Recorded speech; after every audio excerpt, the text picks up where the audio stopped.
Governor Dukakis, for his part, simply won't stop campaigning in person and on television to the very end. NBC's Chris Wallace is with him in Boston tonight after piling up a lot of frequent flyer time in the past 2 days. Chris? Dukakis returned to Boston at mid-morning, completing a 48-hour, 8,500-mile final blitz through 9 states. Home again, the governor looked ahead to the results. Today, all over the nation, people will be going to the polls and making their decision. And we await the outcome. And I think that tonight, we're not only going to surprise a few people, but we're going to be doing the celebrating.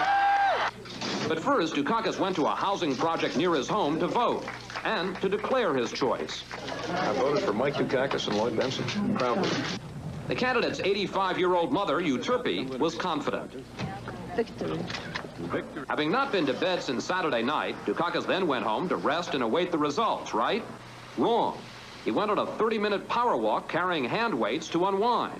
And with the race looking close in key Midwestern states, Dukakis scheduled satellite interviews with local stations to make one last appeal. And Dukakis and his camp is still hard at work, assigning extra phone banks to call voters in Missouri, putting Jesse Jackson on black radio stations in several states. Tom, here in Boston, they think this election is still up for grabs. Chris, what do they think worked particularly well for them in the closing hours of the campaign? Tom, basically they think that Dukakis at the very end did all the things he didn't do in the beginning. He responded in a very sharp and direct fashion to Bush's attacks. He adopted a strong message, basically a traditional Democratic message, that Dukakis was on the side of working voters, that Bush favored the rich. And they also think this last 48-hour blitz, that worked for them, that sometimes Dukakis comes across as a bloodless politician. Here he looked emotional, looked like he was fighting for himself, and his aides hope, by extension, showed that he would fight for voters.